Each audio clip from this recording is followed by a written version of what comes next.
So all students, a very good evening and I wholeheartedly welcome you all for Enlightened Educators, and today is a very important day wherein everybody has got their third semester results today, right? Yeah, here you can see the result link, but the result link is not opening in Google because it's taking lot of time. Many students are up watching that, so I kindly request you to have some patience and wait. Result website will open soon, right? Jam agide wait ಮಾಡಿ ಆಯ್ತಾ. And one more important thing that I have to discuss regarding third sem result is third sem ಅಲ್ಲಿ ಕಷ್ಟವಾಗಿದ್ದಂಥ subject ಬಂದು sorry for the distraction again, EPC, that is electronic principles and circuits, and along with that mathematics and network analysis, right? DSTV ಚೆನ್ನಾಗಿತ್ತು. Okay, ಯಾ. So ಇಷ್ಟು ಸಬ್ಜೆಕ್ಟ್ಗಳಂದ್ರೆ ಕಷ್ಟ ಅಂತ ಹೇಳ್ಕೊಡೋಂಥದ್ದಂದ್ರೆ ಒಂದು ಸ್ಟೂಡೆಂಟ್ಗೆ ಇದು ಕಷ್ಟ ಅನ್ನೋಂಥದ್ದು ದೀಸ್ 3 ಸಬ್ಜೆಕ್ಟ್ಸ್ ಆಯ್ತಾ. ಸೊ ಈ 3 ಸಬ್ಜೆಕ್ಟಲ್ಲಿ ಯಾರ್ಯಾರೆಲ್ಲ ಕ್ಲಿಯರ್ ಮಾಡ್ಕೊಳ್ಳೋಕ್ಕಾಗಿಲ್ಲ ದಯವಿಟ್ಟು ನನಗೆ ಕಾಮೆಂಟಲ್ಲಿ ತಿಳಿಸಿ. ಇಲ್ಲ if in case if not possible to place a comment, so please to make sure that you join our channel Enlightened Educators, and Enlightened Educators, that is here as you all can see Enlightened Educators owner ನನಗೆ ನೀವು ಒಂದು separate ಆಗಿ ಇದು ಮಾಡ್ಬೋದು, communicate ಮಾಡ್ಬೋದು, separate ಆಗಿ ಒಂದು text ಅನ್ನು ಮಾಡ್ಬೋದು, ಪರ್ಸನಲ್ ಆಗಿ DM ಮಾಡ್ಬೋದು, so that I can communicate to you and I can solve your problems, right? ಏನೇನು ಬೇಕು ಏನೇನು ಮಾಡ್ಬೇಕೀಗ ಅಂತ ಹೇಳ್ಕೊಡ್ತೀನಿ ಆಯ್ತಾ. Okay, and the next thing is regarding withheld results. So ತುಂಬಾ ಜನ ರಿಸಲ್ಟ್ಸ್ ನೋಡ್ಕೊಂಡಿರ್ತಾರೆ, ಯಾರ್ಯಾರು ಓಪನ್ ಆಗಿರುತ್ತೆ. If anybody is facing a problem of withheld results, so here is an update from YouTube again. And some students whose results are currently showing withheld will receive their updated results within the next 4 days. Stay tuned for further updates and check your results accordingly. So you check with your results accordingly, and please do make sure that you'll get your results. Okay, don't go to the college directly. ಹೆದರ್ಕೊಂಡು ಯಾರು ಕಾಲೇಜ್ಗೆ ಹೋಗ್ಬೇಡಿ. ತುಂಬ ಜನ ಅದೇ ಮಾಡ್ತೀರಾ, ಹೆದರ್ಕೊಂಡು college ಒಳಗೆ ಹೋಗ್ಬಿಟ್ಟು ಅಲ್ಲ ಕಾಲೇಜ್ಗೆ ಹೋಗ್ಬಿಟ್ಟು ಕೇಳ್ತೀರಾ, ಲೈಕ್ ಏನಂತ ಹೇಳಿದ್ರೆ ಮ್ಯಾಮ್ ವಿತ್ಹೆಲ್ಡ್ ಬಂದಿದೆ ಏನು ಮಾಡಬೇಕು ಸರ್, ವಿತ್ಹೆಲ್ಡ್ ಬಂದಿದೆ ಏನು ಮಾಡಬೇಕು ಅಂತ ಅವ್ರು ಹೇಳ್ತಾರೆ. ನೀವು ಅಮೌಂಟ್ ಪೇ ಮಾಡಬೇಕಪ್ಪ ನಿಮ್ಮ ಕಡೆಯಿಂದ, ಅದು ಪೇ ಮಾಡಿದ್ರೆ ಕ್ಲಿಯರ್ ಆಗುತ್ತೆ ಅಂತ ಹೇಳ್ತಾರೋ ಹೊರತು they don't guide in the right way guys. So please don't go to college and ask right ನಾವು, ಆಯ್ತಾ? ಇವಾಗ ನೀವು ಕ್ಲಾಸಸ್ಗಂತ ಕಾಲೇಜ್ಗೆ ಹೋಗ್ತೀರಾ, ಅದು ಗೊತ್ತಿದೆ, ಬಟ್ ನೀವು ಅಲ್ಲಿ ಟೀಚರ್ಸ್ ಹತ್ರ ಹೋಗಿದ್ದು ಕೇಳೋ ಅಂತ ಅವಶ್ಯಕತೆ ಇಲ್ಲ. Just wait for 4 days, just wait until and unless it gets updated. Update ಒಂದು 4-5 ದಿನದಲ್ಲೇ ಆಗುತ್ತೆ, ಕಾಯಕ್ಕೊಳ್ಳಿ ಆಯ್ತಾ. ಅಪ್ಡೇಟ್ ಆದಾಗ ನಿಮ್ಮ ವಿತ್ಹೆಲ್ಡ್ ಎಲ್ಲ ಸರಿ ಹೋಗಿದ್ದೇನಾ ನೋಡಿ. If in case not saturated, please to make sure that you contact the concern, ಆಯ್ತಾ? ಅದಕ್ಕೂ ನಾನು ಹೇಳ್ತೀನಿ ಯಾರು ಕಾಂಟ್ಯಾಕ್ಟ್ ಮಾಡಬೇಕು, ಏನು ಕತೆ ಎತ್ತ ಅಂತ ಅಂದ್ಬಿಟ್ಟು ಆಯ್ತಾ. Okay, yeah. ಆ್ಯಂಡ್ ಈಗ 5th ಸೆಮ್ ರಿಸಲ್ಟ್ಸ್ ಅಲ್ಲಿ ಯಾರ್ಯಾರಿಗಿನ್ನೂ ವಿತ್ಹೆಲ್ಡ್ ಕ್ಲಿಯರ್ ಆಗಿಲ್ಲ ಅವರಿಗೂ ಕೂಡ ನೀವು ಕನ್ಸರ್ನ್ ಅನ್ನ ಮೀಟ್ ಮಾಡಿ ಕಾಲೇಜಲ್ಲಿ ಒಂದ್ಸತಿ ಕೇಳಿ, ಪ್ಲಸ್ ಲಾಂಗ್ ವಿತ್ ಅನ್ವಿತ್ ಅಣ್ಣವ್ರನ್ನ ಒಂದ್ಸತಿ ಕಾಂಟ್ಯಾಕ್ಟ್ ಮಾಡಿ. 5th ಸೆಮ್ ಮಕ್ಕಳು ಯಾರ್ಯಾರಿಗಿನ್ನೂ ವಿತ್ಹೆಲ್ಡ್ ಕ್ಲಿಯರ್ ಆಗಿಲ್ಲ, even after updation of results, if any withheld is still remaining, please do make sure that you contact Anvit Katilana on Instagram, and please do text him regarding a problem. He'll provide you a solution. Fine, yeah. So ಇದಾಯ್ತು. So ಇವಾಗ ನಾನು ಹೇಳಿದಂತೆ ಯಾರ್ಯಾರೆಲ್ಲ ಯಾವ subject ಅಲ್ಲಿ problem ಮಾಡ್ಕೊಂಡಿದ್ದೀರಾ ದಯವಿಟ್ಟು ನೀವೇನ್ ಮಾಡ್ತೀರಾ ಅಂತ ಹೇಳಿದ್ರೆ ನನಗೆ ಪರ್ಸನಲ್ ಆಗಿ ಕಮ್ಯುನಿಕೇಟ್ ಮಾಡಿ, ಸೊ ದಟ್ ಖಂಡಿತವಾಗಿ ನಾನು ನಿಮ್ಗೆ ಒಂದು ಪರಿಹಾರನ ಸೂಚಿಸ್ಕೊಡ್ತೀನಿ ಏನ್ ಮಾಡ್ಬೋದು ಅಂತ ಹೇಳಿ ಆಯ್ತಾ. So this is what is all for today, and I hope you all got it. And ರಿವಾಲ್ಯೂಷನ್ಗೆ ಸಂಬಂಧಪಟ್ಟಂತೆ ಅಪ್ಡೇಟ್ಸ್ಗಳು ಬರುತ್ತೆ, ವೇಟ್ ಮಾಡಿ. ಅಂಡ್ ದಯವಿಟ್ಟು ಯಾರನ್ನು ಕೂಡ ಮತ್ತೆ ಹೇಳ್ತಾ ಇದೀನಿ, ಮ್ಯಾಮ್ ನಾನು ರಿವಾಲ್ಯೂಷನ್ಗೆ ಹಾಕಬಹುದಾ, I have got this much marks ಅಂತ ನಮಗೆ DM ಮಾಡಬೇಡಿ. ಇಟ್ ಇಸ್ ಯರ್ ಪೇಪರ್ ಅಲ್ವಾ. ನೀವು ಟೀಚರ್ಸ್ನ ಹೆಂಗ್ ಗೊತ್ತಾಯ್ತು, ನೀವು ಕೇಳಿದಾಗ ಏನ್ ಹೇಳ್ತಾರೆ ಅಂದ್ರೆ ಎಷ್ಟೋ ಜನ ಟೀಚರ್ಸ್ ನಿಮ್ಗೆ ಮಾರ್ಕ್ಸ್ ತೆಕ್ಕ ಹಾಕ್ತಾರೆ, ಇಲ್ಲ ಸ್ಟೂಡೆಂಟ್ಸೇ ಮಾರ್ಕ್ಸ್ ತೆಕ್ಕ ಹಾಕ್ಬಿಡ್ತಾರೆ. ಓ ನೀವು ಇಷ್ಟು ಬರ್ದಿದ್ರಲ್ವಾ, ಇನ್ನಿಷ್ಟು ಮಾರ್ಕ್ಸ್ ತಾನೇ ಕೊಡ್ತಾರೆ ಬಿಡಿ. ಈಗ 12 ಅಂದ್ರೆ ನಿಮ್ಗೆ 18 ಬರ್ಬೇಕಲ್ವಾ, 18 or 20 ಬರ್ಬೇಕು. 18 ಅನ್ಕೋತೀನಿ, ನಂಗೆ ಗೊತ್ತಿರಂಗೆ 18 ಇಸ್ ಪಾಸಿಂಗ್ ಮಾರ್ಕ್ಸ್ ಅಂತ ಅನ್ಕೋತೀನಿ B ಮಕ್ಕಳಿಗೆ. So if in case it is 18 ಅಂತಂದ್ರೆ ನಿಮ್ಗೆ 12 ಬಂದಿದ್ರೆ ಎಷ್ಟಾಗುತ್ತೆ, 12 + 6 ಮಾರ್ಕ್ಸ್ ತಾನೇ ಬರುತ್ತೆ ಬಿಡಿ ಅಂತ ಹಾಕಿಸ್ತಾರೆ. ಬಟ್ ನೀವು ಆ 6 ಮಾರ್ಕ್ಸ್ ಬರೆಯಷ್ಟಲ್ಲಿ ಸ್ಯಾಟಿಸ್ಫೈ ಮಾಡಿದ್ದೀರಾ, ಕರೆಕ್ಟ್ ಅಲ್ವಾ? This is what is the question, right? isn't it? Yeah. So ಅದು ನೀವು ಯೋಚನೆ ಮಾಡ್ಬೇಕಾಗುತ್ತೆ. ನೀವು ಆ 6 ಮಾರ್ಕ್ಸ್ ನಿಮ್ಗೆ ಕೊಡೋದಕ್ಕೆ ಅವ್ರು ನಿಮ್ಗೆ 6 ಮಾರ್ಕ್ಸ್ ಕೊಡ್ಬೇಕಂದ್ರೆ ನಿಮ್ಮ ಪೇಪರ್ಲಿ ಅಷ್ಟು ಕಂಟೆಂಟ್ ಇದೆನಾ? If it is present on the they'll give ಅಲ್ವಾ. Simply don't waste money, especially network and mathematics. ನೀವು ಮಾರ್ಕ್ಸ್ ಕೊಟ್ಟಿಲ್ಲ, ಫೇಲ್ ಮಾಡಿದ್ದಾರೆ ಅಂತ ನೀವು ರಿವ್ಯಾಲ್ಯೂಷನ್ಗೆ ಹಾಕಿದ್ರೆ ಖಂಡಿತ ಕಷ್ಟ ಇದೆ. ನೆಟ್ವರ್ಕ್ ಅಂಡ್ ಮ್ಯಾಥಮೆಟಿಕ್ಸ್ ಒಂದು ರೀತಿ ಮನಿ ಮೇಕಿಂಗ್ ಸಬ್ಜೆಕ್ಟ್ಸ್ಗಳು ಆಗ್ತಿದೆ VTUಲಿ especially. I am literally telling this because ಅವ್ರೇನು ಅಂತ ಹೇಳಿದ್ರೆ ಬೇಕು ಅಂತಾನೆ ಫೇಲ್ ಮಾಡ್ಬಿಡ್ತಾರೆ ಅಂತ ಸಬ್ಜೆಕ್ಟ್ಗಳಲ್ಲಿ ಸ್ಪೆಷಲಿ. ಆ್ಯಂಡ್ ದೆನ್ ಏನ್ ಮಾಡ್ತಾರೆ ಅಂದ್ರೆ ಮತ್ತೆ ತಿರ್ಗಾ ರಿವ್ಯಾಲ್ಯೂಷನ್ ಪಾಸ್ ಮಾಡೋದು, ಇಲ್ಲ ಮತ್ತೆ ಇನ್ನೊಂದ್ಸತಿ ಫೇಲ್ ಮಾಡಿ ಮತ್ತೆ ನೆಕ್ಸ್ಟ್ ಬರೀಲಿ ಮಾಡೋದು, ಈ ತರ ಮಾಡ್ತಾರೆ. C evaluation process is not going on properly here. ತುಂಬ ಜನ ಹೇಳ್ತಾರೆ ನಮ್ಗೆ ಇವ್ಯಾಲ್ಯೂಯೇಷನಲ್ಲಿ ತುಂಬ ಫೇಸ್ ಮಾಡಿದ್ದೀವಿ ಅಂತ. ಒಬ್ರಿಗೆ ಕತೆ ಬರ್ದವ್ರಿಗೆ ಚೆನ್ನಾಗಿ ಮಾರ್ಕ್ಸ್ ಕೊಡ್ತಾರೆ, ಇನ್ನೊಬ್ರಿಗೆ ಕರೆಕ್ಟಾಗಿ ಬರ್ದವ್ರಿಗೂ ಮಾರ್ಕ್ಸ್ ಕೊಡಲ್ಲ, ಕೆಲವ್ರು ಕಷ್ಟಪಡ್ತಾರೆ ಅವ್ರಿಗೆ ಮಾರ್ಕ್ಸ್ ಕೊಡೋದಿಲ್ಲ. ಇಲ್ಲಿ ಇವ್ಯಾಲ್ಯೂಯೇಷನ್ ಹೆಂಗಾಗ್ತಿದೆ ಅಂತ ನಮಗೆ ಗೊತ್ತಾಗ್ತಾನೆ ಇಲ್ಲ. ಸ್ಕೀಮ್ ಆಫ್ ವ್ಯಾಲ್ಯೂಯೇಷನ್ ಇದ್ರೂ ಕೂಡ ಅವರು ಒಬ್ಬೊಬ್ರು ಒಂದೊಂದು ರೀತಿ ವ್ಯಾಲ್ಯೂಯೇಟ್ ಮಾಡ್ತಿದ್ದಾರೆ ಅನ್ನೋ ಅಂತ ನ್ಯೂಸ್ ನನಗೆ ಬಂದಿತ್ತು. ಅಂದ್ರೆ ಸ್ಟೂಡೆಂಟ್ಸ್, ನನಗೆ ಅಂದ್ರೆ ಯಾರ ಮೂಲಕನೂ ಬಂದಿಲ್ಲ, ಸ್ಟೂಡೆಂಟ್ಸ್ ಅವರವರ ಇವ್ಯಾಲ್ಯೂಯೇಷನ್ ಪ್ರೊಸೀಜರ್ಸ್ ಅಂದ್ರೆ ಅವರ ಪೇಪರ್ಗೆ ಸಂಬಂಧಪಟ್ಟಂತೆ ಯಾವ ರೀತಿಯ ಇವ್ಯಾಲ್ಯೂಯೇಷನ್ ನನಗೆ ಮಾಡಿದ್ದಾರೆ ಅಂತ ಅವ್ರು ಒಬ್ಬನ ಹೇಳ್ಕೊಂಡಿದ್ದಾರೆ ಅವರು. So that is what happening, right?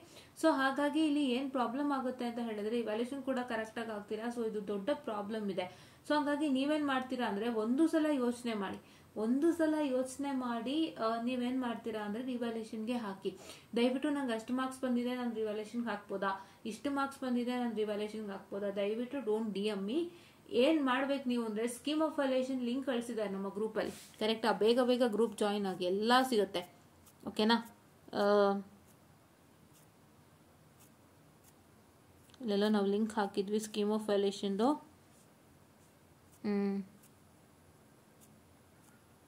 ನೋಡಿ, ಎಲಿಜಿಬಿಲಿಟಿ ರೂಲ್ಸ್ ಕೂಡ ಇದೆ, ಇದ್ರ ಬಗ್ಗೆನೂ ಡಿಸ್ಕಷನ್ ಮಾಡಿ ಆಗಿದೆ. ದಯವಿಟ್ಟು ಎಲಿಜಿಬಿಲಿಟಿ ರೂಲ್ಸ್ನ ನೋಟ್ ಡೌನ್ ಮಾಡ್ಕೊಳ್ಳಿ. ಯಾರು ತೊಂದರೆ ಮಾಡ್ಕೋಬೇಡಿ, ಆಯ್ತಾ? ಇಲ್ಲೆಲ್ಲೋ ಕೊಟ್ಟಿದ್ವಿ ನಾವು, ಲಿಂಕ್ ಹಾಕಿದ್ವಿ. ಇದೇ ಲಿಂಕ್. ಈ ಲಿಂಕ್ ಬಂದ್ಬಿಟ್ಟು ಸ್ಕೀಮ್ ಆಫ್ ಇವ್ಯಾಲ್ಯೂಯೇಷನ್ ಲಿಂಕ್ ಆಗಿರುತ್ತೆ, ಆಯ್ತಾ? ಸೊ ಇವಾಗ ಏನಪ್ಪಾ ಅಂತ ಹೇಳಿದ್ರೆ ಟೆಲಿಗ್ರಾಮ್, ಓಕೆ. ಸೊ ಇವಾಗ ಏನಪ್ಪಾ ಅಂತ ಹೇಳಿದ್ರೆ ಇಲ್ಲಿ ನೀವು ನೋಡ್ತಾ ಇರ್ಬೋದು, ಓಕೆನಾ? ಇಲ್ಲಿ ಸ್ಕೀಮ್ ಆಫ್ ವ್ಯಾಲ್ಯೂಯೇಷನ್ ಲಿಂಕ್ ಇದೆ, 2025 ಇದೆ, ಡಿಸೆಂಬರ್ 2024, ಜಾನ್ 2025 ಇದೆ. ಇಲ್ಲಿ ನೀವು ನೋಡ್ಕೊಳ್ಬೋದಾಗಿರುತ್ತೆ ನಿಮ್ಮ ಯಾವ ಸಬ್ಜೆಕ್ಟ್ ಇದೆ ಥರ್ಡ್ ಸೆಮ್ದು ಅದರದ್ದು ಸ್ಕೀಮ್ ಆಫ್ ವ್ಯಾಲ್ಯೂಯೇಷನ್ ಅನ್ನು ತಗೊಳ್ಳಿ. ದಯವಿಟ್ಟು ಏನ್ ಮಾಡ್ತೀರಾ ಅಂದ್ರೆ ಚೆಕ್ ಮಾಡಿಬಿಟ್ಟು ನಾನೆಲ್ಲ ಪ್ರಾಪರ್ ಆಗಿ ಬರ್ದಿದ್ದೀನಾ, I have written everything correctly, ನನಗೆ ಮಾರ್ಕ್ಸ್ ಕೊಡೋದಕ್ಕೆ ಅವಕಾಶ ಇದೆಯಾ ಅಂತ ಚೆಕ್ ಮಾಡ್ಕೊಂಡು ದಯವಿಟ್ಟು ಮೂವ್ ಔಟ್ ಮಾಡಿ. ಯಾಕೆ ಅಂತ ಹೇಳಿದ್ರೆ ನಾನು ಇದನ್ನು ಮತ್ತೆ ರಿಪೀಟ್ ಮಾಡ್ತಿದ್ದೀನಿ, ದಯವಿಟ್ಟು ಬೇಜಾರು ಮಾಡ್ಕೋಬೇಡಿ. ಯಾರೆಲ್ಲ ಇದನ್ನು ಕೇಳ್ತಾನೆ ಇರ್ತೀರಾ ಅವಾಗ ಸ್ಕಿಪ್ ಮಾಡ್ಬಿಡಿ. ನಾನು ಸೀರಿಯಸ್ ಆಗಿ ಹೇಳ್ತಿದ್ದೀನಿ, ಯಾರೆಲ್ಲ ಕೇಳ್ತಾನೆ ಇದ್ದೀರಾ ಪದೇ ಇದನ್ನೇ ಮ್ಯಾಮ್ ಹೇಳ್ತಿದ್ದಾರೆ ಅಂತ ಅನ್ಸಿದ್ರೆ you can skip it, right? You can play it in 2x speed, 3x speed, 4x speed according to us, right? But ನಾನು ಇದನ್ನು ಯಾಕೆ ಹೇಳ್ತಾ ಇದ್ದೀನಿ ಮತ್ತೆ ಅಂದ್ರೆ ತುಂಬಾ ಜನಕ್ಕೆ ಇದು ಇನ್ನೂ ಗೊತ್ತೇ ಇರಲ್ಲ, ತುಂಬಾ ಜನಕ್ಕೆ ಇದು ತಿಳ್ಕೊಂಡೇ ಇರಲ್ಲ. ಹೊಸಬ್ರು ಯಾರಾದ್ರು ಜಾಯ್ನ್ ಆಗಿರ್ತಾರೆ, ಇಲ್ಲ ಯಾರಾದ್ರೂ ಈಗ ಹೊಸದಾಗಿ ನಮ್ಮ ಚಾನೆಲ್ ಜಾಯ್ನ್ ಆಗಿರ್ತಾರೆ, ಹೊಸಬ್ರು ಇರ್ತಾರೆ ಇದು ಕಂಪ್ಲೀಟ್ ಆಗಿ, ಅವರೆಲ್ಲರಿಗೂ ಇದು ಯೂಸ್ ಆಗುತ್ತೆ. ಅದಕ್ಕೆ ನಾನು ಮತ್ತೆ ಸೇಮ್ ರಿಪೀಟ್ ಮಾಡ್ತೀನಿ, because I want my students to know this things well. ತುಂಬಾ ಜನ ಇದನ್ನ ಮಾಡಲ್ಲ. ನಾನು ಯಾಕೆ ಇದನ್ನ ಮಾಡಕ್ ಹೇಳ್ತೀನಿ ಅಂದ್ರೆ, ಎಷ್ಟೋ ಜನ they will be having their own idea, ಅಂದ್ರೆ ಅವ್ರದ್ದೇ ಒಂದು ಭ್ರಮೆನಲ್ಲಿ ಇರ್ತಾರೆ. ನಾನು ಇದನ್ನ ಹಿಂಗೆ ಬರ್ದಿದ್ದೀನಿ, ನಾನು ಕೂಡ ಅದೇ ತರ ಅನ್ಕೊಂತ ಇದ್ದೆ. ನಾನು ಹಂಗೆ ಅನ್ಕೊಂತ ಇದ್ದೆ ಎಷ್ಟೋ ಸಲಿ. ಬಟ್ ಅದು ನಮ್ಗೆ ಅದು ತಪ್ಪಿರುತ್ತದು. ಹೆಂಗಂದ್ರೆ ನಮ್ಮ ಭ್ರಮೇಲಿ ಇರ್ತೀವಿ ನಾವು ಬರ್ದಿರೋದೇ ಕರೆಕ್ಟ್, ಅವ್ರು ಮಾರ್ಕ್ಸ್ ಕೊಟ್ಟಿಲ್ಲ ಅಂತ ಅಲ್ಲ. ನಮ್ಗೆ ಕೆಲವೊಂದು ಸ್ಟ್ರಕ್ಚರ್ಡ್ ವೇನಲ್ಲಿ ಆನ್ಸರ್ ಬರೆಯೋ ತರ ಇರುತ್ತೆ, ಅದನ್ನ ನಾವು ಥಿಂಕ್ ಮಾಡಲ್ಲ. ಫಸ್ಟ್ ನಾವು ಏನ್ ಥಿಂಕ್ ಮಾಡ್ಬೇಕು ಗೊತ್ತಾ? ಇವಾಗ ನಾವು ಸಡನ್ ಆಗಿ ನಮ್ಗೆ ರಿಸಲ್ಟ್ಸ್ ಬಂತು ಅನ್ಕೊಳ್ಳಿ, ಅದೊಂದು ಸಬ್ಜೆಕ್ಟ್ ಫೇಲ್ಡ್ ಆಗುತ್ತೆ. ನಾವೇನ್ ಮಾಡ್ತೀವಿ, ನಾವು ಮನೇಲಿ ಹೇಳ್ತೀವಿ ನಾವು ಕಷ್ಟಪಟ್ಟು ಬರ್ದಿದ್ವಿ, ನಾನು ಕಷ್ಟಪಟ್ಟು ಬರ್ದಿದ್ದೆ, ಚೆನ್ನಾಗಿ ಮಾರ್ಕ್ಸ್ ಕೊಟ್ಟಿಲ್ಲ ಅಂತ. ಕರೆಕ್ಟ್ ಅಲ್ವಾ?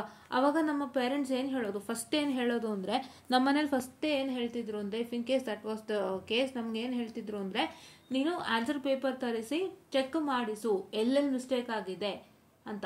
So why do they tell? ನನ್ನ ಮನೇಲೂ ಅದೇ ಹೇಳ್ತಿದ್ರು. ಯಾಕೆ? It is all because you have to know where you have done a mistake. It is not that you need not to go into a blind belief that have written properly. ನೀವು ಹೋಗ್ಬೇಕಂತ ಏನೂ ಇಲ್ಲ, blind ಬಿಲೀಫ್ಗೆ ಹೋಗ್ಬೇಕಂತ ಏನೂ ಇಲ್ಲ. ನಿಮ್ಮಲ್ಲೂ ತಪ್ಪುಗಳಿರುತ್ತೆ, ನೀವು ಅದನ್ನ ತಿದ್ಕೋಬೇಕಾಗತ್ತೆ. ನಿಮ್ಮ ಕಾಲೇಜ್ನಲ್ಲಿ ಯಾರೂ ನಿಮ್ಗೆ ಆನ್ಸರ್ ರೈಟಿಂಗ್ ಹೇಳ್ಕೊಡೋದೇ ಇಲ್ಲ. ಎಷ್ಟೋ ಕಾಲೇಜ್ಗಳಲ್ಲಿ ಹೇಳ್ಕೊಡಲ್ಲ. ಏನ್ ಹೇಳ್ಬಿಡ್ತಾರೆ, ನಿಮ್ ನೋಟ್ಸ್ ಅಲ್ಲಿ ಇರಂಗ್ ಬರೀರಿ ಅಂತಾರೆ. ಬಟ್ ಅದಕ್ಕೆ ಕೆಲವೊಂದು ಸ್ಟ್ರಕ್ಚರ್ಡ್ ವೇ ಇರುತ್ತೆ ಗೈಸ್, ಸ್ಟ್ರಕ್ಚರ್ಡ್ ವೇ ಇರುತ್ತೆ. ಕಾಲೇಜ್ಗಳಲ್ಲಿ ಹೆಂಗಾಗುತ್ತೆ ಅಂದ್ರೆ, ಕೆಲವು ಕಾಲೇಜ್ಗಳಲ್ಲಿ ನಾವು ಹೆಂಗ್ ಬರ್ದಿರ್ತೀರೂ ಪಾಪ ಸ್ಟೂಡೆಂಟ್ಸ್ ಅಂತ ವ್ಯಾಲ್ಯೂಯೇಷನ್ ಮಾಡೋರು ಇರ್ತಾರೆ. ಕೆಲವ್ರು ಏನೂ ಬರ್ದಿಲ್ಲ, ಎಕ್ಸೆಸ್ ಬರೀರಿ, ತುಂಬಾ ಬರಿಬೇಕು, ಪೇಜ್ ತುಂಬಿಸ್ಬೇಕು ಅಂತ ಒಂದು ರಾಂಗ್ ಗೈಡೆನ್ಸ್ ಅನ್ನ ಕೊಡ್ತಾರೆ. ಪೇಜ್ ತುಂಬಿಸೋದಲ್ಲ. It is all that you have to make sure that you filled all the contents in. ನೀವು ಅರ್ಧ ಪೇಜ್ ಆದ್ರೂ ಬರೀರಿ, 1 ಪೇಜ್ ಆದ್ರೂ ಬರೀರಿ, 2 ಆದ್ರೂ ಬರೀರಿ, ಇಲ್ಲಿ ಅದನ್ನ ಯಾರು ಕೇಳಲ್ಲ. ಬಟ್ ನಿಮಗೆ ಕಂಟೆಂಟ್ ಇದ್ರೆ ಮಾತ್ರ. ಸುಮ್ಮನೆ ನೀವೇನೇನೋ ಬರೆದ್ರೆ 2 ಪೇಜು ಯಾರು ಕೊಡ್ತಾರೆ ಮಾರ್ಕ್ಸ್ ಹೇಳಿ? ನೀವು ಕತೆ ಪುರಾಣ ಎಲ್ಲ ಆಲ್ಮೋಸ್ಟ್ ಎಲ್ಲರೂ ನಂಗೆ ಅದೇ ಹೇಳೋದು, ಕತೆ ಪುರಾಣ ಎಲ್ಲಾನು ಹೇಳ್ತಾ ಇರ್ತೀವಿ, ಡೈರೆಕ್ಟ್ ವಿಷಯಕ್ಕೆ ಬರಲ್ಲ. ಕರೆಕ್ಟು, ನಂಗೆ ತುಂಬ ಜನ ಹಂಗೆ ಹೇಳಿದ್ದಾರೆ. ನಂಗೆ ಮಾತಾಡ್ಬೇಕಾದ್ರೆ ಅದೇ ಹೇಳ್ತಾರೆ, ನೀನು ಮಾತಾಡ್ಬೇಕಾದ್ರೆ ಕತೆ ಪುರಾಣ ಎಲ್ಲ ಹೇಳ್ತೀಯ, ಡೈರೆಕ್ಟ್ ವಿಷಯಕ್ಕೆ ಬರಲ್ಲ. That is what is you have to do it here. ಏನು ಮಾಡಬೇಕು, ನೀವು ಕತೆ ಪುರಾಣಕ್ಕೆಲ್ಲ ಹೋಗಿ ಡೈರೆಕ್ಟ್ ವಿಷಯಕ್ಕೆ ಬರೋದು, ಆಮೇಲೆ ವಿಷಯಕ್ಕೆ ಬರೋದಲ್ಲ, ನೀವು ಫಸ್ಟ್ ಡೈರೆಕ್ಟಾಗಿ ಮ್ಯಾಟ್ರಿಗೆ ಹೋಗಬೇಕು. ಕರೆಕ್ಟ್ ಅಲ್ವಾ? So that is what you all have to do. So ಈ ಥರ ನೀವು ಬರಿಬೇಕಾಗಿರುತ್ತೆ. There are some set of structures very ನೀವು ಹ್ಯಾವ್ ಟು ಫಾಲೋ. ಅದನ್ನು ಸುಮಾರು ಕಾಲೇಜ್ಗಳಲ್ಲಿ ಹೇಳೋದೇ ಇಲ್ಲ. ಸುಮಾರು ಕಾಲೇಜ್ಗಳಲ್ಲಿ ಪಾಪ ಸ್ಟೂಡೆಂಟ್ಸಿಗೆ ನೋಟ್ಸೇ ಸಿಗೋದಿಲ್ಲ. ಅದು ಯಾವುದೋ ನೋಟ್ಸ್ ಸಿಕ್ಕಿರುತ್ತೆ, ಅಲ್ಲಿಂದ ಇಲ್ಲಿಂದ ತೆಗೆದು ಬರ್ದಿರ್ತೀರಾ. ಕರೆಕ್ಟ್ ಅಲ್ವಾ? But you don't know whether I am writing it right or wrong. So don't go into a blind belief student. Blind ಬಿಲೀಫ್ಗೆ ಹೋಗ್ಬೇಡಿ. ಏನು ಮಾಡ್ತೀರಾ ಅಂದರೆ, ಅದಕ್ಕೆ ನಮ್ಮ ಮನೇಲಿ ಯಾವತ್ತೂ ಹೇಳೋದು, ಪೇಪರ್ ತರಿಸ್ಬಿಟ್ಟು ಚೆಕ್ ಮಾಡಿಸಿ. ಇಫ್ ಇನ್ ಕೇಸ್ ಏನಾದ್ರು ಮಿಸ್ಟೇಕ್ ಆಗಿದೆಯಾ ಟೀಚರ್ಸ್ ಹೇಳ್ತಾರೆ ಅಂತ. But that is also waste ಇವಾಗ. ಯಾಕೆ ಅಂತ ಹೇಳಿದ್ರೆ, ನೀವು ಪೇಪರ್ ತರಿಸೋದಕ್ಕೂ ಸ್ಕೀಮ್ ಆಫ್ ಅದು ವ್ಯಾಲ್ಯೂಯೇಷನ್ ಟೈಮ್ಗೂ ಮ್ಯಾಚ್ ಆಗ್ಬಿಡುತ್ತೆ. ನೀವಿಲ್ಲಿ ಪೇಪರ್ಗೆ ಹಾಕ್ತೀರಾ, ಅಲ್ಲಿ ವ್ಯಾಲ್ಯೂಯೇಷನ್ಗೂ ಹಾಕ್ತೀರಾ, ರಿವ್ಯಾಲ್ಯೂಯೇಷನ್ಗೆ. ಇಲ್ಲಿ ನಿಮಗೆ ಪೇಪರ್ ಬರೋಷ್ಟ್ರಲ್ಲಿ ಅವ್ರು ರಿವ್ಯಾಲ್ಯೂಯೇಷನ್ ಸ್ಟಾರ್ಟ್ ಮಾಡ್ಬಿಟ್ಟಿರ್ತಾರೆ. ಸೊ ದನ್ ವಾಟ್ಸ್ ವೇಸ್ಟ್ ಅಲ್ವಾ? ಅದಕ್ಕೆ ಅನ್ವಿತಣ್ಣ ಪ್ಲಾನ್ ಮಾಡಿದ್ದು. ಅದಕ್ಕೆ ಅನ್ವಿತಣ್ಣದು ನಾನೊಂದು ವಿಡಿಯೋ ಮಾಡಿದ್ದೆ. ಯಾರೆಲ್ಲ ನೋಡಿಲ್ಲ ದಯವಿಟ್ಟು ನೋಡಿ. ಅದನ್ನು ನಾನು ನಿಮಗೆ ಈ ವಿಡಿಯೋ ಜೊತೆಗೆ ಒಂದು ಇದು ಮಾಡ್ತೀನಿ, ಈ ವಿಡಿಯೋ ಜೊತೆಗೆ ಒಂದು ಸೇರಿಸ್ತೀನಿ ನಾನು. ಐ ಮೀನ್ ಲಾಸ್ಟಲ್ಲಿ ವಿಡಿಯೋ ಪ್ಲಸ್ ಸಬ್ಸ್ಕ್ರೈಬ್ ಬರುತ್ತಲ್ಲ, ಅದರಲ್ಲಿ ಹಾಕ್ತೀನಿ ಆ ವಿಡಿಯೋನ. ದಯವಿಟ್ಟು ನೋಡಿ. ಯಾರೆಲ್ಲ ನೋಡ್ತೀರಾ ದಯವಿಟ್ಟು ಆ ಪೋಸ್ಟಿಗೆ ಒಂದು ಲೈಕ್ ಕೊಡಿ. ಆ್ಯಂಡ್ ಆ ಪೋಸ್ಟಿಗೆ ನಿಮ್ಮ ಒಂದು just comment, we are supporting for this ಅಂತೇಳಿ. ಯಾಕೆಂತಂದ್ರೆ ರೇಡಿಯಾಲಜಿ ಇದ್ದಿದ್ದು ಇಷ್ಟೇ. ಸೊ ನೀವೀಗ ಎರಡು ಒಟ್ಟಿಗೆ ಆಗುವಾಗ ನೀವು ಆನ್ಸರ್ ಪೇಪರ್ ತೋರಿಸಿನೂ ಪ್ರಯೋಜನಕ್ಕೆ ಬರಲ್ಲ. ನಿಮಗೆ ರಿವ್ಯಾಲ್ಯೂಯೇಷನ್ಗೂ ಮುಂಚೆ ಆನ್ಸರ್ ಪೇಪರ್ನ ನೀವು ತೋರಿಸ್ಬೇಕು. ಏನು ಹೇಳಿ? ರಿವ್ಯಾಲ್ಯೂಯೇಷನ್ಗೂ ಮುಂಚೆ, ಎಸ್, ರಿವ್ಯಾಲ್ಯೂಯೇಷನ್ಗೂ ಮುಂಚೆ ನೀವು ಆನ್ಸರ್ ಪೇಪರನ್ನು ತೋರಿಸ್ಬೇಕು. ಸೊ ಆನ್ಸರ್ ಪೇಪರನ್ನು ತೋರಿಸಿದಾಗ ನಿಮ್ಮ ಟೀಚರ್ಸ್ ನಿಮಗೆ ಗೈಡ್ ಮಾಡ್ತಾರೆ, ಏನು ತಪ್ಪು ಏನು ಸರಿ ಇದೆ ಅಂತ. ಆವಾಗ ನಿಮಗೆ ಒಂದು ಐಡಿಯಾ ಬರುತ್ತೆ, whether valuation has to takes place or not ಅಂತ. ನಂಗೆ ರಿವ್ಯಾಲ್ಯೂಯೇಷನ್ ಹಾಕ್ಬೋದಾ ಬೇಡವಾ ಅಂತ. ಅದಾದ್ಮೇಲೆ ರಿವ್ಯಾಲ್ಯೂಯೇಷನ್ಗೆ ಹಾಕಿದ್ರೆ ಅವಾಗ ಒಂದು ವ್ಯಾಲ್ಯೂ ಇರುತ್ತೆ. ಇಲ್ಲಾಂದ್ರೆ ಸುಮ್ಮನೆ ನಿಮ್ಮ ಮನಿನೂ ವೇಸ್ಟು, ಸುಮ್ಮನೆ ನಿಮಗೆ ಫೇಲ್ಡ್ ಹೋಗ್ಬಿಟ್ರೆ ಎಷ್ಟು ಪ್ರಾಬ್ಲಮ್ ಆಗುತ್ತಲ್ವಾ. ಸೊ ಆ ರೀತಿ. ಸೊ ಹಂಗಾಗಿ ಆ ಥರ ಹೇಳ್ತಾ ಬರ್ತಾರೆ. ಏನಕ್ಕೆ ಹೇಳ್ತಾರೆ ಅಂದರೆ, ನೀವೇನು ಮಿಸ್ಟೇಕ್ ಮಾಡಿರ್ತೀರ ನಿಮಗೂ ಗೊತ್ತಿರೋದಿಲ್ಲ, ಒಂದು ಸಲ ಚೆಕ್ ಮಾಡ್ಕೊಳ್ಳಿ, ಏನೂ ತಪ್ಪಿಲ್ಲ ಅಂತ. ಸೊ ಹಂಗಾಗಿ ದಯವಿಟ್ಟು ನೀವೇನು ಮಾಡ್ತೀರಾ ಅಂದರೆ, ಅದಕ್ಕಾಗಿ ಈಗ ಇನ್ನೊಂದು ಆಪರ್ಚುನಿಟಿ ಇದೆ, that is scheme of valuation what I showed. ಆಯ್ತಾ? ಸೊ ಸ್ಕೀಮ್ ಆಫ್ ವ್ಯಾಲ್ಯೂಯೇಷನ್ ಕೊಟ್ಟಿರೋದ್ರಿಂದ ನೀವೇನು ಬರ್ದಿರ್ತೀರಾ ಅಂತ ನಿಮಗೆ ಗೊತ್ತಿರುತ್ತೆ. ಅದನ್ನು ನೀವು ನಾಲ್ಕನೋದಲ್ಲಿ ಇಟ್ಕೊಂಡು ನೀವೇನು ಮಾಡ್ಬೇಕಂತ ಹೇಳಿದ್ರೆ, ಸ್ಕೀಮ್ ಆಫ್ ವ್ಯಾಲ್ಯೂಯೇಷನ್ನ ಚೆಕ್ ಮಾಡಿಕೊಂಡು ನಿಮ್ಮ ಆನ್ಸರ್ನ ಕಂಪೇರ್ ಮಾಡಿ everything is correct or wrong ನೋಡಿಕೊಂಡು ಡೈರೆಕ್ಟಾಗಿ ರಿವ್ಯಾಲ್ಯೂಯೇಷನ್ಗೆ ಹಾಕಿ. ಆಯಿತಾ? ಸೊ ಅದು ಕೆಲಸ ನೀವು ಮಾಡಿ. ನೀವು ಕ್ವಶನ್ ಕೇಳಿದ್ರೆ ನಾನು I am not answerable here because I don't know how we have written. ನಾನು ಸುಮ್ಮನೆ ಮಾರ್ಕ್ಸ್ ಬೇಸಿಸ್ ಮೇಲೆ ಒಂದು 10 ಮಾರ್ಕ್ಸ್ ಬರುತ್ತೆ, 10 ಮಾರ್ಕ್ಸ್ ಬಂದರೆ ಪಾಸ್ ಅಲ್ವಾ, ಇನ್ನೊಂದು 8 ಮಾರ್ಕ್ಸ್ ಬಂದರೆ ಪಾಸ್ ಅಲ್ವಾ, ಆಕೆಯಪ್ಪ 8 ಮಾರ್ಕ್ಸ್ ಕೊಡ್ತಾರೆ ಅಂತ ನಾನು ಹೇಳಲ್ಲ. ಅದು ತಪ್ಪಾಗುತ್ತೆ. ಬಿಕಾಸ್ ನಾನು ಹೇಳ್ಬಿಟ್ಟು ಆಮೇಲೆ ಮ್ಯಾಮ್ ನೀವು ಹೇಳಿದ್ರಿ 8 ಮಾರ್ಕ್ಸ್ ಕೊಟ್ಟರೆ ಪಾಸ್ ಆಗುತ್ತೆ ಅಂತ ಕೊಡ್ತಾರೆ, 8 ಮಾರ್ಕ್ಸ್ ಕೊಟ್ಟರೆ ಪಾಸ್ ಆಗುತ್ತಲ್ಲ, ಅವರೇ 8 ಮಾರ್ಕ್ಸ್ ಕೊಡ್ತಾರೆ ಮ್ಯಾಮ್ ಅಂತ ಹೇಳಿದ್ರಿ, ಬಟ್ ಅವ್ರು ಕೊಡಲೇ ಇಲ್ಲಲ್ಲ ಮ್ಯಾಮ್ ಅಂದರೆ ನಾನೇನು ಮಾಡೋಕ್ಕಾಗಲ್ಲ. It is all your paper, you know how you have written. ಅದಕ್ಕೆ ನಾನು ಮತ್ತೆ ಹೇಳ್ತಾ ಇದ್ದೀನಿ, ಬೇಜಾರು ಮಾಡ್ಕೋಬೇಡಿ. ಯಾರೆಲ್ಲ ಮತ್ತೆ ಕೇಳಿದ್ರೆ ದಯವಿಟ್ಟು ಸ್ಪೀಡ್ ಮಾಡ್ಕೊಂಡು ಹೋಗಿ ವಿಡಿಯೋನ, ಆಯಿತಾ? ಸ್ಕಿಪ್ ಮಾಡಿ ವಿಡಿಯೋನ, ಆಯಿತಾ? ಸೊ ಇದನ್ನು ಫಾಲೋ ಮಾಡಿ. It's all for your good. ಅದಕ್ಕೆ ಹೇಳೋದು, ನಾವೇ ಸರಿ ಅಂತ ಯಾವತ್ತೂ ಇರಬಾರ್ದು. ಅದು ದಟ್ಸ್ ಬಿಗ್ ಥಿಂಗ್, ಆಯಿತಾ? ಸೊ ಏನು ಅಂತ ಹೇಳಿದ್ರೆ, ನೀವು ಕಷ್ಟಪಟ್ಟು ನೀವು ಏನು ಬರ್ದಿದ್ರು ಸಂತೋಷ, ಬಟ್ ನೀವೇನು ಮಾಡಬೇಕು, ಒಂದು ಸಲ ಎಲ್ಲನೂ ಬಿಟ್ಟು ನಾನು ಸರಿ ಅನ್ನೋದನ್ನ ಬಿಟ್ಬಿಟ್ಟು ಚೆಕ್ ಮಾಡಿ ನೋಡಿಕೊಂಡು ರಿವ್ಯಾಲ್ಯೂಯೇಷನ್ಗೆ ಹಾಕಿ. ಈ ಕೆಲಸ ಯಾವಾಗ ಆಗಬೇಕು ಅಂದರೆ, ರಿವ್ಯಾಲ್ಯೂಯೇಷನ್ ಅಪ್ಲಿಕೇಶನ್ ಬರೋದಕ್ಕೆ ಮುಂಚೆ ಏನು ಮಾಡಬೇಕು ಅಂತ ಹೇಳಿದ್ರೆ, ನೀವು ಇದನ್ನು ಹಾಕಬೇಕಾಗತ್ತೆ. ಆಯಿತಾ? ರಿವ್ಯಾಲ್ಯೂಯೇಷನ್ದು ಬರೋದಕ್ಕೂ ಮುಂಚೆ ನೀವೇನು ಮಾಡಬೇಕಾಗತ್ತೆ, ಹಾಕಬೇಕಾಗುತ್ತೆ. ಆಯಿತಾ? ರಿವ್ಯಾಲ್ಯೂಯೇಷನ್ ಅಪ್ಲಿಕೇಶನ್ಗೆ ಸಂಬಂಧಪಟ್ಟಂತೆ ಆದಷ್ಟು ಬೇಗ ಬರುತ್ತೆ. ಸೊ ಹಾಗಾಗಿ ನಾನು ಒಂದು ಮಂಗಳವಾರ ತನಕ ನಾನು ಇರೋದಿಲ್ಲ. I will be out of station. I am going to temple visit, out of ಸ್ಟೇಷನಲ್ಲಿ ಇರ್ತೀನಿ. ಸೊ ಹಾಗಾಗಿ ಏನು ಮಾಡ್ತೀರಾ ಅಂದರೆ, ಯಾರು ರಿವ್ಯಾಲ್ಯೂಯೇಷನ್ ಅಪ್ಲಿಕೇಶನ್ ಬರುತ್ತಲ್ವಾ, ಸೊ ದಯವಿಟ್ಟು ಸ್ಟೂಡೆಂಟ್ಸ್ ನೀವುಗಳೇ ಯಾರಾದರೂ ಗ್ರೂಪಲ್ಲಿ ಶೇರ್ ಮಾಡಿಬಿಡಿ. ನಾನು ಗ್ರೂಪಲ್ಲೂ ಕೂಡ ಇನ್ಫಾರ್ಮ್ ಮಾಡ್ತೀನಿ. ನೀವುಗಳೇ ಯಾರಾದರೂ ಶೇರ್ ಮಾಡಿಬಿಡಿ, ನಾನು ಬಂದು ಆಮೇಲೆ ಮತ್ತಷ್ಟು ಇನ್ಫಾರ್ಮೇಷನ್ ಕೊಡ್ತೀನಿ. ಆಯಿತಾ? ಸೊ ನೀವುಗಳೇ ವಿಡಿಯೋ ಇದ್ರ ಜೊತೆಗೆ ಕನೆಕ್ಟ್ ಮಾಡ್ತಾ ಇರಿ, ಟಚಲ್ಲಿರಿ. ಆಯಿತಾ? ಸೊ ನನಗೆ ಆ ಟೈಮಲ್ಲಿ ವಿಡಿಯೋ ಮಾಡ್ಲಿಕ್ಕೆ ಕಷ್ಟ ಆಗ್ಬೋದು. ಸೊ ಹಂಗಾಗಿ ನೀವೇ ಯಾರಾದರೂ ಅದನ್ನ ಗ್ರೂಪಿಗೆ ಶೇರ್ ಮಾಡಿಬಿಡಿ, ನಮ್ಮ ಟೆಲಿಗ್ರಾಮ್ ಗ್ರೂಪ್ಗೆ ಜಾಯ್ನ್ ಆಗಿ. ಇಲ್ಲ ಅಂತ ಹೇಳಿದರೆ ನೀವುಗಳೇ ವೆಬ್ಸೈಟ್ಗೆ ಆದಷ್ಟು ಕನೆಕ್ಷನ್ ಇಟ್ಕೊಳ್ಳಿ. ರಿವ್ಯಾಲ್ಯೂಯೇಷನ್ ಅಪ್ಲಿಕೇಶನ್ ಬಂದ ತಕ್ಷಣ ಮಾಡ್ಕೊಳ್ಳಿ. ಬಟ್ ರಿವ್ಯಾಲ್ಯೂಯೇಷನ್ ಅಪ್ಲಿಕೇಶನ್ ಬರೋದಕ್ಕೆ ಮುಂಚೆ ಇಷ್ಟೆಲ್ಲ ಮಾಡ್ಕೊಳ್ಳಿ. ಆಯಿತಾ? ಆ್ಯಂಡ್ 6th ಸೆಮ್ ಸ್ಟೂಡೆಂಟ್ಸ್ಗೆ ಬರೋದಾದರೆ ನಿಮ್ಮದು ಇನ್ನೇನು ಮೆಟೀರಿಯಲ್ಸು ನೋಟ್ಸ್ ಎಲ್ಲ ಇದೆ ಅದನ್ನೆಲ್ಲ ನಾನು ಶೇರ್ ಮಾಡ್ತೀನಿ ಇವಾಗ. ದಯವಿಟ್ಟು ನಮ್ಮ ಚಾನಲ್ನ ಆದಷ್ಟು ಬೇಗ ಜಾಯ್ನ್ ಆಗಿ. ಸೊ ಯಾರ್ಯಾರಿಗೆ ಏನೇ ಮೆಟೀರಿಯಲ್ಸ್ ಬೇಕೋ ಅದನ್ನೆಲ್ಲ ಶೇರ್ ಮಾಡ್ತೀವಿ, ಯಾವುದೇ ಸೆಮ್ ಆಗಲಿ. ಸೊ ದಯವಿಟ್ಟು ಆದಷ್ಟು ಬೇಗ ನೀವು ಜಾಯ್ನ್ ಆಗಿ ಗ್ರೂಪನ್ನು. ನಮ್ಮ ಹತ್ರ ಇಲ್ಲಾಂದ್ರೂ ಬೇರೆಯವರು ಕೂಡ ಶೇರ್ ಮಾಡ್ತಾರೆ ಅವ್ರ ಹತ್ರ ಇದ್ದರೆ. ಸೊ ದಯವಿಟ್ಟು ನಮ್ಮ ಟೆಲಿಗ್ರಾಮ್ ಚಾನಲ್ನ ಜಾಯ್ನ್ ಆಗಿ ಆದಷ್ಟು ಬೇಗ ಅಂತ ಹೇಳ್ತಾ, I just made the session all students and thank you.